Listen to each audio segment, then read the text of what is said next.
तो ठीक है, एक क्या है, फादर का सेल, एक क्या है, मदर का सेल। अब मैं ये सोचता हूँ कि ये जो सेल है, ठीक है, ये सेल है आम सेल बॉडी में आपने पढ़ा था कि सेल होते हैं ना, कुछ सोमैटिक होते हैं और कुछ सेल जो होते हैं ना वो होते हैं जर्म सेल्स। फीमेल के भी जर्म सेल्स होते हैं और मेल के भी होते हैं, ठीक है, whatever the quantity of these cells are. ये तो पूरे जिस्म में होते हैं ना सेल्स, ट्रिलियंस की तादाद में होते हैं, 200 किस्में होती हैं, लेकिन ये जर्म सेल्स होते हैं ये सिर्फ टेस्टिस में होते हैं। और फीमेल्स की किधर होते हैं, ये ओवरीज में होते हैं, ठीक है। अब कहते हैं ये जो स्पर्म होता है ना और जो एग होता है ये मिलता है आपस में और बन जाता है एक नया सेल जिसे कहते हैं जायगोट। और फिर ये जो जायगोट होता है ये खुद को डिवाइड कर करके क्या बना लेता है, एक इंडिविजुअल बना लेता है, ठीक है, एक ह्यूमन बन गया या कोई जानवर था तो उसका इंडिविजुअल बन गया। अब मैं क्या सोचता हूँ कि भाई ये जो फादर है और ये जो मदर है ये दिखता किस तरह का है, हाउ डज इट लुक, क्या ये फादर की तरह दिखता है या मदर की तरह दिखता है? तो इसका जवाब तो ये है कि ना ही फादर की तरह दिखता है ना ही मदर की तरह दिखता है। पता क्यों? क्योंकि डीएनए जो यहाँ से आया था आधा फादर का था, डीएनए यहाँ से आया था आधा मदर का था, यानी इसके अंदर मदर की खसूसियात भी मौजूद हैं, फादर की भी हैं। लेकिन साइंसदानों ने हमें ये भी बताया है कि अगर लेट्स से दैट एक डीएनए फादर की तरफ से है एक डीएनए मदर की तरफ से है तो काम कौन कर रहा है?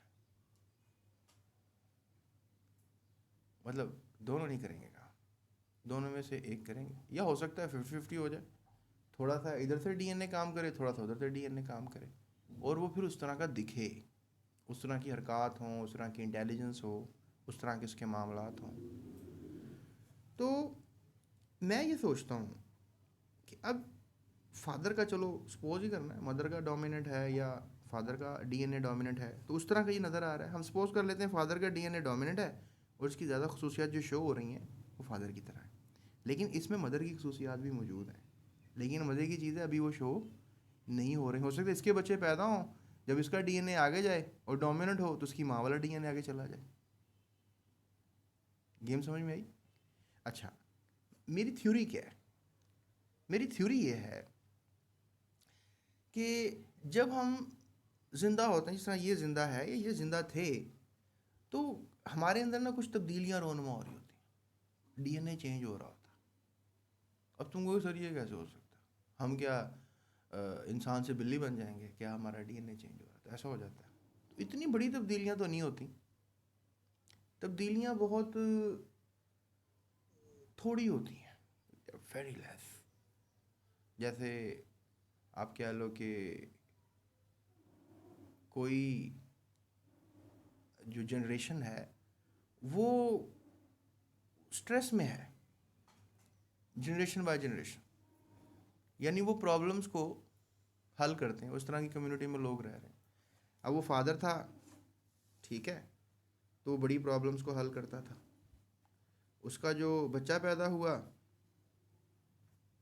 वो भी बड़ी प्रॉब्लम्स को हल करता था, तो डेफिनेटली वो भी फादर बनेगा। उसके भी बच्चे जो पैदा हुए उन्होंने भी बड़ी प्रॉब्लम्स को हल किया। प्रॉब्लम्स क्या थी, जो रोज़मर्रा की ज़िंदगी में होने वाले कुछ मसाइल थे। कुछ लोग होते हैं ना कुछ ज़्यादा ही प्रॉब्लम को सॉल्व नहीं करते, इजी लाइफ गुजारते हैं, एंटरटेनमेंट की, इधर उधर देखा, घूमे फिरे, सोशल बातें की और लाइफ ख़त्म।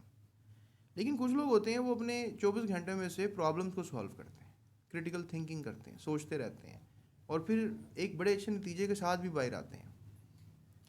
तो इस फादर का भी यही काम था, इस फादर का भी यही काम था, इस फादर का भी, मतलब ये दादा है, ये बाप है और ये उसका बच्चा है।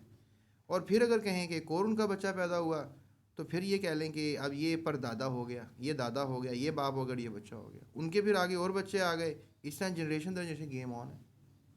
सब क्या करते थे, क्रिटिकल थिंकिंग करते थे। अब क्या हुआ कि उनके सेल में डीएनए में एक तगय्युर आया, एक चेंज आया, और वो तगय्युर जब आया सोचने वाला, वो केमिकल्स पैदा हुए, वो ब्लड की लाइन में गए केमिकल्स, उन केमिकल्स ने जाके ट्रिगर किया टेस्टीज के अंदर इन सेल्स को कि भाई ये डीएनए जो है कुछ इस तरह का है, इसको तब्दील करो, ट्रिगर करो। अब मज़ा की बात ये थी कि इसके अंदर जो सेल्स के अंदर जो कुछ केमिकल्स होंगे या कुछ ऐसे बॉडीज़ होंगी जो इन केमिकल्स को रिस्पॉन्स देंगी, क्योंकि इधर से जब वो केमिकल रिलीज हुए थे तो उन्होंने रिस्पॉन्स नहीं दिया, फिर जब यहाँ से रिलीज हुए तब भी रिस्पॉन्स नहीं दिया, फिर दोबारा रिलीज हो रहे हैं, रिस्पॉन्स बनता है लेकिन रिस्पॉन्स हो रहा होगा, कुछ तब्दीलियाँ रोनुमा, फिर यहाँ से रिस्पॉन्स मिलना शुरू हुआ और आहिस्ता आहिस्ता ये किड बहुत ज़हीन पैदा हुआ। क्यों? क्योंकि गेम स्टार्ट हुई थी एक पूरी कम्युनिटी के अंदर ट्रिगर की।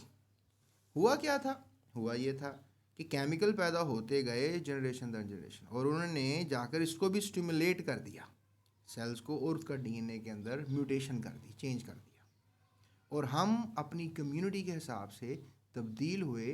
अब इस फादर को जितनी दुश्वारियाँ आती थी प्रॉब्लम हल करने के लिए, इस फादर को या बच्चे को वो दुश्वारियाँ प्रॉब्लम नहीं आती, क्योंकि हम इसको बोलेंगे कि ये बहुत ज़हीन है। Intelligence is a hereditary material.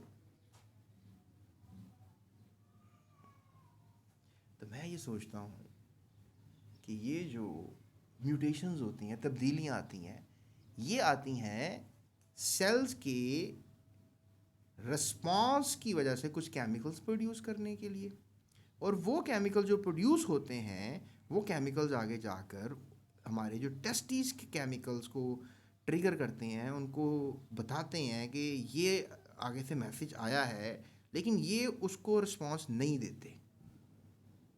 एक जनरेशन से ऐसा नहीं होता, जनरेशन दर जनरेशन जब ये सीन चलता रहता है वो केमिकल्स प्रोड्यूस होंगे, क्योंकि there is something bit kind of a change जो होता है कि अगली जनरेशन में केमिकल बने, लेकिन डीएनए चेंज नहीं होता। DNA with the passage of time आप कह लो कि कुछ चीज़ें एक्सेप्ट कर लेता है, चेंज करने के लिए खुद को रजामंद हो जाता है, लेकिन कभी कभी नहीं भी होता। वो पहले चेक करता है कि जो सिग्नल्स आ रहे हैं क्या वो रिस्पॉन्सिव भी हैं कि नहीं, क्या उनको रिस्पॉन्स करें या नहीं, लेकिन जब अश्योरिटी मिलती है तो फिर वो रिस्पॉन्स किया जाता है और डीएनए चेंज होता है। इस पे और भी बड़े फैक्टर्स लगते हैं, आप खुराक कैसी खा रहे हैं, आपका माहौल कैसा है, क्या आप सब चीज़ें, लेकिन आपकी पूरी ज़िंदगी में जब 60 साल ज़िंदगी लगा लें एवरेज, उसमें आपको कोई वो खुराक के केमिकल्स मिल ही जाते हैं जब आप खा लेते हैं और बॉडी को ट्रिगर कर देते हैं। तो व्हाट डू यू थिंक कि ये मेरी जो फ़िलासफ़िकल थिंकिंग है इसके अंदर क्या कोई सच्चाई है? क्या इसके अंदर हम सही सोच रहे हैं कि हम तब्दील हो रहे हैं? क्या इसके अंदर हम ये सोच रहे हैं कि चीज़ें बदलती हैं? क्या एक बाप की तरह नज़र आने वाला बच्चा माँ की जो खसूसियात रखता है, अगर वो अगली जनरेशन में जाके माँ की खसूसियात को शो कर सकता है, तो क्या माहौल कोई तब्दीली रोनुमा नहीं करता? क्या माहौल भी एक बाप का किरदार अदा करता है? क्या हमारे इर्द गिर्द का माहौल हमारे अंदर तब्दीलियाँ ब्रिंग इन करता है? क्या ये पॉसिबल है? मेरा आज का ये सवाल है, और उसका मैं जवाब ढूंढ रहा था और सोच रहा था, तो मैंने सोचा मैं आपसे भी शेयर करूँ। तो लेट्स सी इसके ऊपर क्या रिसर्च पेपर लिखा जाता है और मैं क्या रिसर्च करके सामने आता हूँ। But this is the what the hell I am thinking right now. That's it, thank you so much.